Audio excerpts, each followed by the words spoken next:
This episode is brought to you by the Denver Fringe Festival. This year, the 6th annual Denver Fringe Festival takes place June 5th through the 8th. You can see over 70 shows at 20 venues all around Denver. There will be pop-up performances, the Fringe Art Show, and free shows at Kids Fringe. Tickets are available online for just $20 per show or $95 for a full festival pass. Go to denverfringe.org to grab yours now. That's denverfringe.org. This episode is brought to you by the Central City Opera. This summer, Central City has talent from the Broadway stages of New York, the Met Opera in NYC, LA, and Chicago, and the best stages in Europe, all performing right in Denver's backyard. Central City Opera is focused on providing opera and musicals for the people. It's not just about tuxes and opera glasses, though you're welcome to dress up if you'd like, but folks can come in their Denver best, aka jeans and flannels. Tickets start at just $34, and listeners can use the code CityCast to get 20% off select dates. Go to centralcityopera.org/citycast to learn more.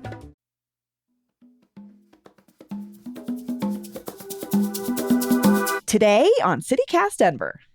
The longest days of the year are coming up in June, and that means plenty of time for fun in the sun. So we're here with our monthly guide to Denver and recommendations for everything from the best new beer garden for kicking back and relaxing to a paradise of water slides just a few hours from the city and so much more. Today is Thursday, May 29th. I'm Bree Davies, and here's what Denver's talking about.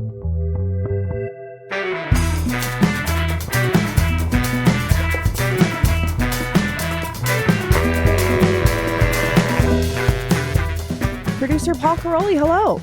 Hey, good morning, Bree. Good morning. And newsletter editor McKenna Harford, hi. Morning. So this is our monthly guide of the best things to do in Denver in June. This month presented by MultiPass, which is this cool new event ticketing platform based right here in Denver. And you're going to hear more about MultiPass at the end of this episode, so stick around. But as always, we've got 3 categories, things to do or experience, something to eat or drink this June, and then our special third category this month is something fun in the sun. So again, it's always up to interpretation, but let's start with something to do or experience. Paul, do you want to kick us off? I mean, can we talk about MultiPass just a little bit more? I know it's sponsored content, but I actually think they're a really awesome brand, and I am excited to talk about it. This is a genuine recommendation from me. Cool local company. Well, why don't you talk about how we kind of heard about them, first of all? Yeah, well, we've been doing this video stuff on Fridays. We put our Friday show on YouTube now, which you should check out if you haven't seen it already. I think it's great product. But the people that we do it with are these guys, Nick and Jacob, who run this studio called Dude IDK Studios. They're now in 5 Points, beautiful new space, and they host a bunch of events. And they host them all with MultiPass. It's a ticketing platform like Eventbrite, but it's a local company. And we just heard from Nick and Jacob. These guys are awesome. And they love the service. They love the product. So when they wanted to advertise on the show, I just thought, wow, what a great fit. And I've been using them myself. I look for it for event recommendations, for our event listings. We met the gentleman who you'll be hearing from later in the show. So just nice. Cool people, cool company, great mission. And what a great fit. I can't wait for people to learn about this platform and go find an event to attend. Yeah, and I'll talk about it with the CEO later at the end. But what I thought was cool was it's easier on the end if you're if you're putting on an event, they make it a lot easier for you to utilize. It can be kind of cumbersome to put an event together and get a ticketing platform involved in all these things, and they make it a lot easier on that end. But they also do this cool thing on the client or customer end of it, where say you want to go to an event, but you don't have anybody to go with, or it's like a really niche thing that you're into that you don't know anybody else that's into it. Well, you can go, and they have sort of a social media aspect of it, so you can meet folks in advance and then maybe have people to meet up with at that event. So I thought that was a really cool part of MultiPass. Phenomenal idea. What a huge value add for a ticketing platform. Yeah. So it's not just about attending cool events. It's about making friends and actually having a good time. Yeah. Yeah. So we'll talk more about it at the end, but let's just get started with something to do or experience. Paul, do you want to start? I'd be happy to. I think in June, one of the best things to do is something that I recently rediscovered. I hadn't been for years, but I was there recently over Memorial Day weekend, the Mile High Flea Market. Oh, the Mile High Flea Market is up. It's a little bit outside of town. It's up at 88th. So like halfway to Brighton, by the 88 drive-in, if you're familiar with that. But it's a very short drive. It's about an hour-long bike ride, which I would not recommend. It looks like it's easy to get there on the South Platte Trail, and most of the ride is very nice. But then there's the last half mile where you're on the side of the highway, and it seems like you might die. And that was not fun. I would not recommend that. Parking is free. Driving is easy. Just show up stressed. Yeah.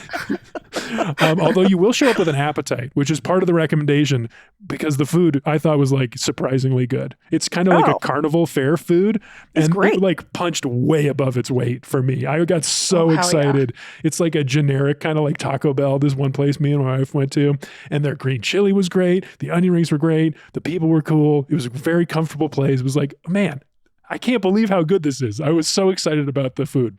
Wait, can I also recommend the kettle corn you can get at the flea market is unbelievable. bomb. The way they lure you to buy the kettle corn is they've got guys going around in these milk jugs full of kettle corn, and you just hold out your two hands, and they'll fill your whole two hands with kettle corn. And you're thinking, wow, this is a lot of kettle corn, but then you definitely do want to buy more kettle corn. And you do. So good. That would work on me so fast. It worked on me. But the reason why June is the right time to go is because it's half farmer's market, half flea market. So they're going to have a lot of like fresh produce. They have chilies roasting already, which if you can't wait for your chili fix till the end of the summer, you can definitely get them here. It's got a bit of a mercado vibe, a lot of like Mexican-American Chicano influence. So if you need like dried chilies, they had all the types of dried chilies that I could ever imagine there. Love the farmer's market side. And then the flea market side is so fun. There was like retro gaming stations. I spent a lot of time looking through all the old games. There's all sorts of like clothes and leather goods and cowboy stuff. And like, it is a great place to spend a day. Plus carnival games, carnival rides. They have a Ferris wheel. They've got like thrill rides you can go and ride. Like kids get in free on Friday, June 6th, 10 a.m. to 2 p.m. So that would be a good day to go, but I would recommend it anytime. This is a fun day in June, guaranteed. I would also just say be forewarned if you have children and you take them, the toy selection is bananas there, and you will not leave without something.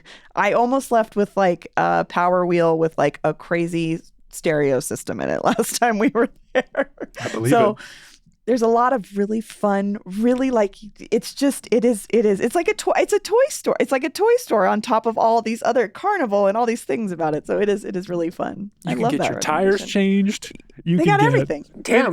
They also had like trendy new stuff. I thought about our producer, Olivia Jewel Love, a few times because they had Labubu and they had the Baby Angels. Oh, if that's your thing. I just recently learned what these things are. Do we know if it's sunny or funny? Yeah, I was like, it may or may not be a Labubu. It might be a Lafufu. We don't know. Lafufus? Oh, is that like knockoff? Yes, it may or may not be knockoffs. Though, flea market's good for knockoff all kinds of stuff. I don't know. I'm into that stuff. So yeah, sometimes it's you fun. Never know. All right, that's my something to do. Good one. McKenna, what about you? What's your thing to do or see? I'm very excited about my thing to do this month because I joined the Denver Public Library's Silent Pages Society, which is like basically a silent reading book club, and everyone brings their own book, so it's not like an assigned book. And the public libraries put it together every month and at a different location. And this month is going to be at Cheeseman Park on the June 5th, and it is Pride themed. It's going to have a bookmobile from Petals and Pages, which is a local LGBTQ bookstore. So I am very excited. It'll also have ambient music to set the mood and some food trucks. So this one is very elevated because when I did in April, we took the end line and all the way to the end and then all the way back to Union Station and just read on the train for a couple hours. And it was very calm and just a really enjoyable experience, like be surrounded by other people who are also reading. It's just fun. I love it. Can't recommend it enough. My friend Jessie De La Cruz is responsible for bringing this to the Denver Public Library. She's in charge of she's in charge of adult programming, and she was trying to find new ways to engage folks with reading. And this is just one of the things that she's introduced this year. And I thought, what a cool idea, because it's like, public transit it's a big conversation here in Denver, but I think about when I lived somewhere where I relied more on it, I read a lot more. And it just like, it's such a cool space to be able to do that in, where you're like uninterrupted and there's not other things to distract you. And it's just like, there's a lot of benefits to it. And also there's this cool kind of like social aspect, I think, before and after too, with folks that are participating in it. Mine is train related, but a little bit different. This is at the Colorado Railroad Museum in Golden, which I had been to for kids stuff. We did like the Thomas the Tank Engine Day, and I've done the Polar Express. And they also do adult programming. So I was super excited about this. They have an event on June 6th that's at night, and it's called The Daughters of Daring, Women Railroad Heroines. And it's a book talk about women who've worked on the railroad. And I don't know. I've never been there for an adult event. So this is like kind of cool if you want to go to the Railroad Museum and it's adults only. It's only $20. You get 2 drinks. They have wine, beer, or soft drinks. You get snacks, and you can come early at 6:00 and hang out. And that's the part I really like about the Railroad Museum is it's this beautiful, like small campus in Golden where you don't really have to necessarily be a train enthusiast to enjoy it, but it's just this really cool space with like beautiful trees and these cool old trains everywhere. And they have a model train set outside that's like really beautifully done. And it's just like a kind of cool place to hang out. And I always enjoy going with my kid, but I kind of wanted to go where it was just for adults. And this is one of those things that you can do there. They've got a ton of programming, but this is my pick for due experience is the Daughters of Daring. That sounds really fun. It's one of those places that's really good to take visitors to that doesn't get talked about a lot, but like Colorado does have this history of like train travel, and this is a great place to explore that. People love it.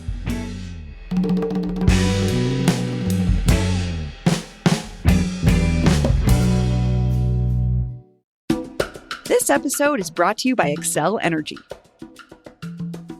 The demand for electricity is growing, which is why, for more than 150 years, Xcel Energy has been improving the energy network as Denver grows. They've also committed to Colorado's goal of being completely carbon-free by 2050, and they're working to cut greenhouse gas emissions in half by 2030, all while continuing to power Colorado's economy. Xcel Energy is investing to advance Colorado's ambitious clean energy goals while supporting Denver's innovative economy and maintaining an energy infrastructure that can handle severe weather events. They're also investing $22 billion in the next 5 years to deliver safe, reliable service at the lowest possible price. This means more clean sources of energy, more efficient distribution, and more reliability. Also, you can watch the next game or just flip on the lights. Do you know how hard it is to explain where energy comes from to a 3-year-old? Montgomery's like, Mom, where does electricity come from? And I'm like, Xcel? Want to know more? Visit xcelenergy.com/Colorado for more information about how Xcel Energy is planning for the future. That's xcelenergy.com/Colorado. Ryan Reynolds here from Mint Mobile with a message for everyone paying big wireless way too much. Please, for the love of everything good in this world, stop. With Mint, you can get premium wireless for just $15 a month. Of course, if you enjoy overpaying, no judgments, but that's weird. Okay, one judgment. Anyway, give it a try at mintmobile.com/switch. Upfront payment of $45 for 3-month plan, equivalent to $15 per month required. Intro rate first 3 months only, then full price plan options available. Taxes and fees extra. See full terms at mintmobile.com.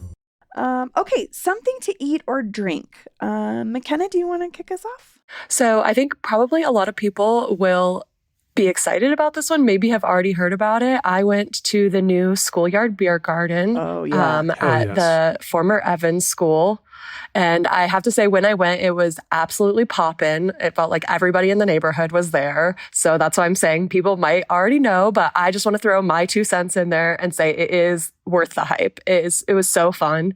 They have obviously a bunch of beer, like to select from, but they also had cocktails, and I got like a little frosé, so like frozen rosé. Ooh. And it was so refreshing. It was like kind of a warmer day when I went, and so it was great. I sat outside with it, and I just feel like there's like everyone was there. It was like families, it was couples, it was older people, it was large groups, it was singles, and it was just kind of like a good vibe for everybody. The energy was good. We also, my husband and I split the fish and chips, and it was surprisingly delicious. You kind of never know what you're going to get with fish and chips, and this was definitely really good fish and chips. So just had a good time all Every around. time I drive by there, that place is like off the hook, which It's so good. Nothing says like this place was needed more than when you see that many people showing up. Like the neighborhood was really wanting a hangout space like this. Paul, you've been, right? I've been a couple of times. I agree with McKenna. I think this is the spot. I'm glad we're talking about it because it feels like, I mean, both times I've been, I've run into people that I wasn't meeting there. It was also slammed. I like the food and the drinks as well. Great beer menu. I feel like the first time I talked about it, there was this open question about the service charge model, because they have kind of an interesting model where you go and you order and then they take your credit card and then you basically can just walk out and they'll add a 20% service charge to every tab left open at the end of the day, which is very convenient and I liked it. But the open question was like, what happens? Who gets that service charge, that 20%? So the next time I went, I asked and I confirmed it goes to only the servers and the bartenders. It does not go to managers. So it's just the people actually doing the service, not managers, which I know matters to a lot of people.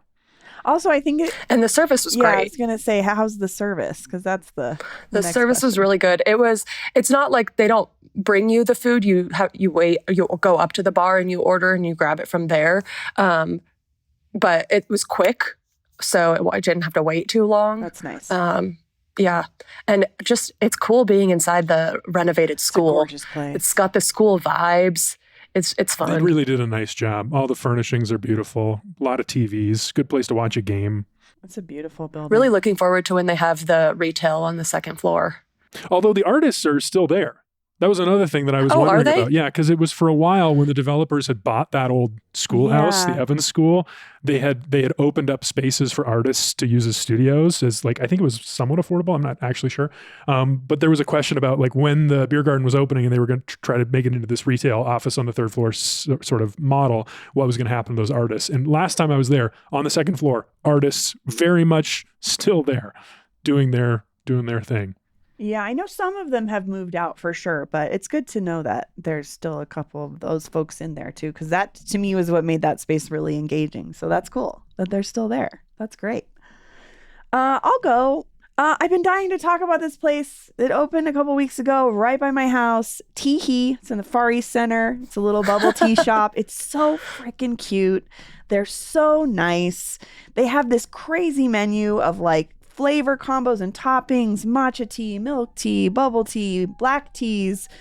And I'm a basic gal and I went with a sparkling lemonade and it was delicious, but I have a lot of reasons to go back and try all these other places or try all these other like flavor combinations. And what I also love about this space is they do a lot of like programming. They have like special events. They were doing a whole Labubu thing because of course, across the Far East Center, Trong On Gifts is one of I think it might be the only Labubu retailer in the city. And Olivia and I and our social media manager, Abby Madigan, went over there to see what the hype was all about, which is like, it's this cool trend with these cute little monster figure, cute, like cuddly things that people are collecting, which is not necessarily my bag, but it kind of like being able to go to Teehee and then maybe go to Trong On or go to Saigon Bowl and get some lunch. There's like a lot of cool stuff happening always in the Far East Center, but this new space, Teehee, is just so adorable. And they have a photo booth that you can take pictures in and send directly to your phone. And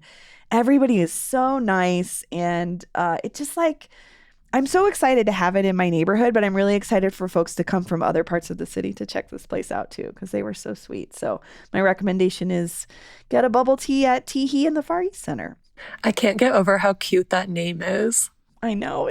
The branding is so cute. Everything about it is so cute. I love it. I love it. And again, they're also very kid friendly, which was really nice. Paul, what's your eat or drink?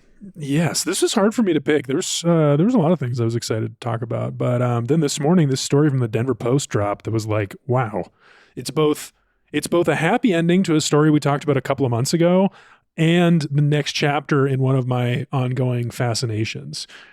So there was the pickleball campus that was supposed to open down in Centennial called Camp Pickle that the guy who ran Punch Bowl Social was trying to set up. Forgot about that. Yeah. That fell apart. One of the most exciting things about it was that he had hired Manny Barea, the Top Chef alum, who's been doing pop-ups around town, to be his culinary director.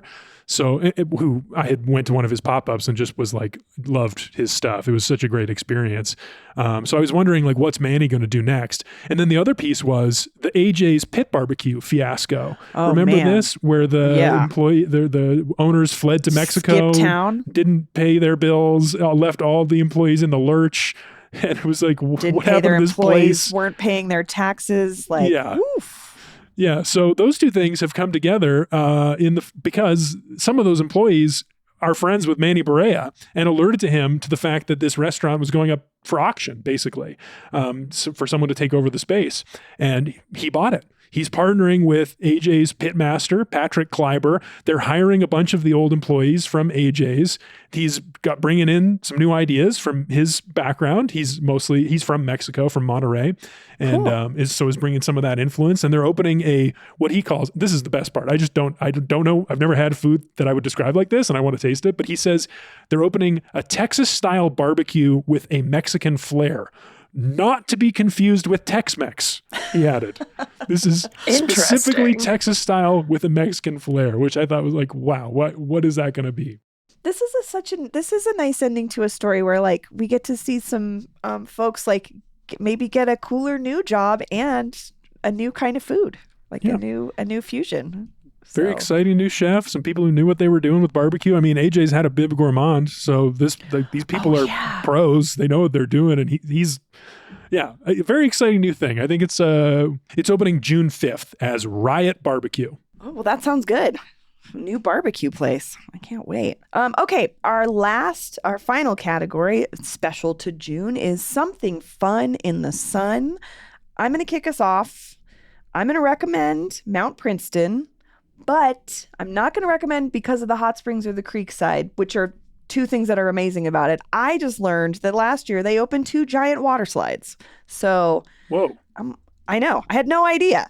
Wait, did you know I'm going to Mount No. Princeton soon? This is perfect. Oh my God. Well, they have these 2 ginormous water slides. One is like enclosed and one is open air. So depending on how you feel about it, like if you're a little bit claustrophobic, they got an open air one, so don't worry about it. But what I think is the best part is the pool temps for the water slides themselves are a little bit cooler. So this is a great place to cool off because I know you're thinking like, you're going to go to a hot springs in June. It can be iffy about how hot it is.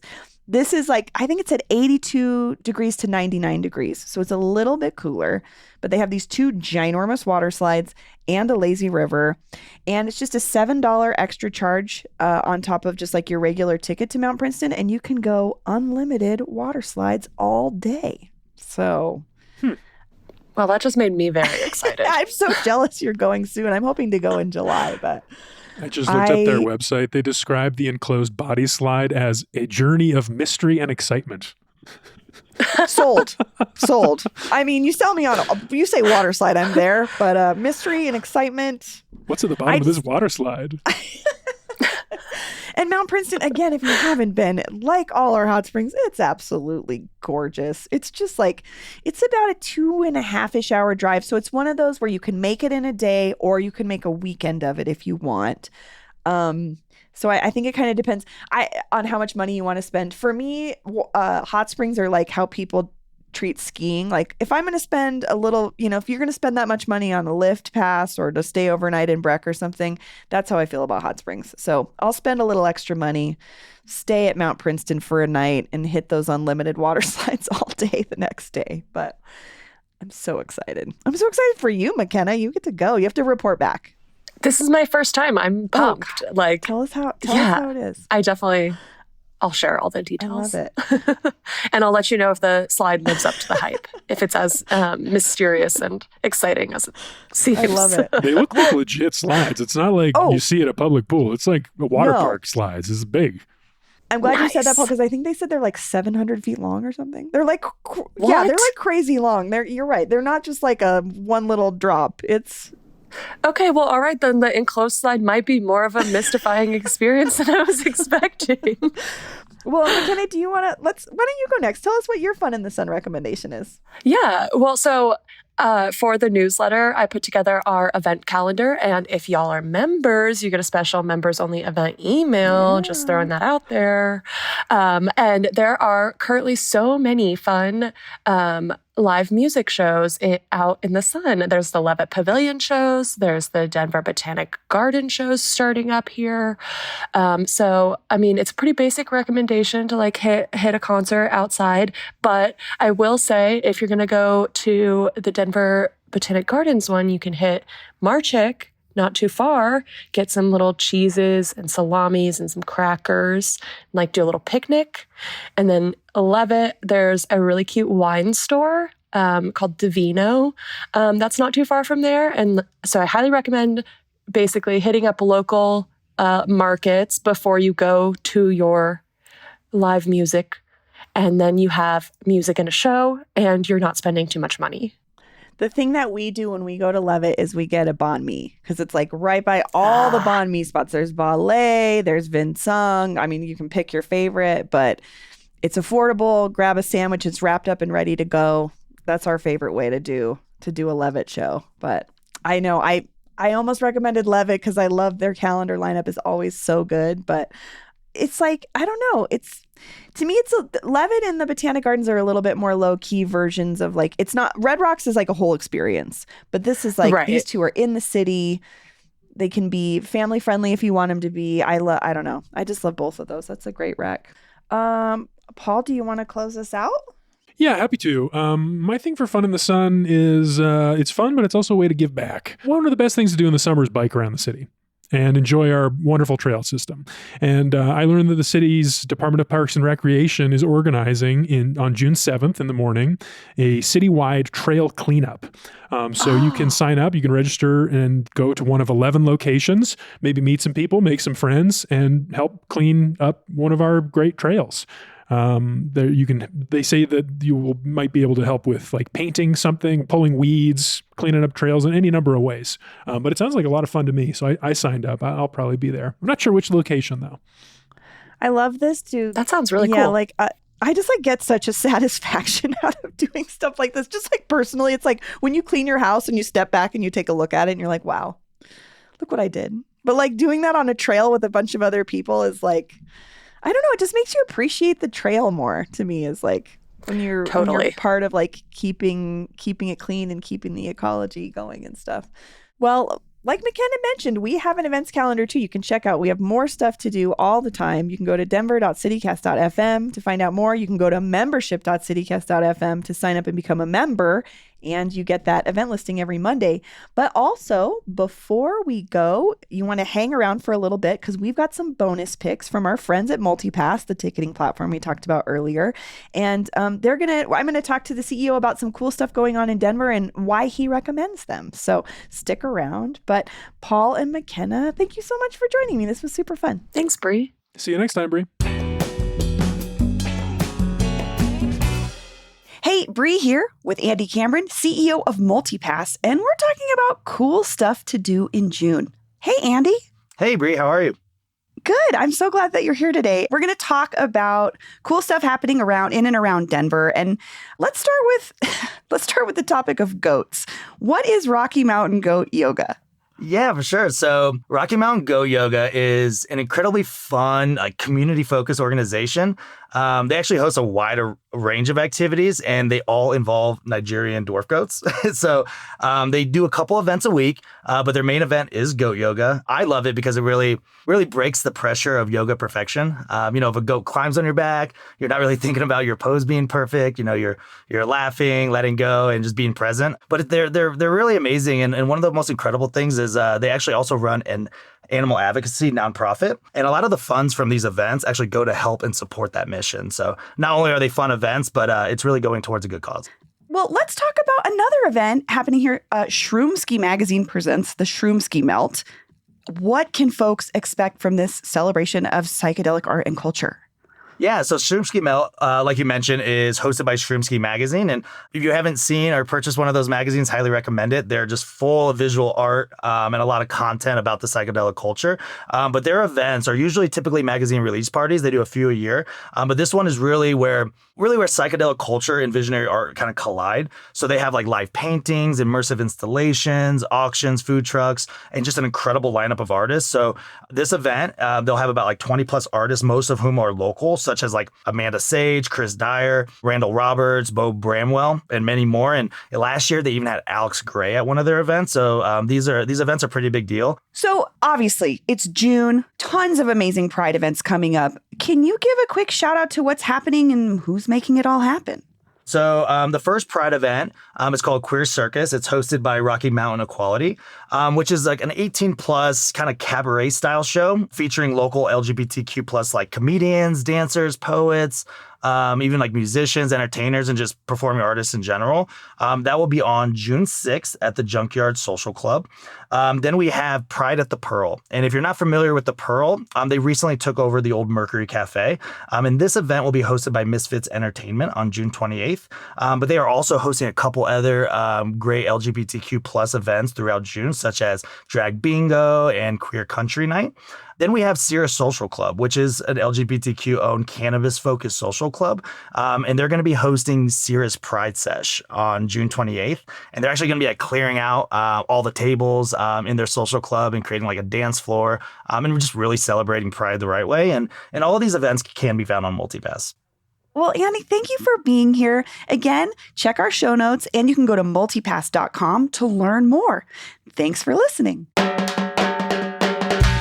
That's all for today here on CityCast Denver. If you enjoyed this show, why not take a minute to tell a LaFufu dealer about us? Rate the show wherever you get your podcasts and subscribe to our morning newsletter and learn more about us at denver.citycast.fm. We'll be back tomorrow morning with more news from around the city. See you later.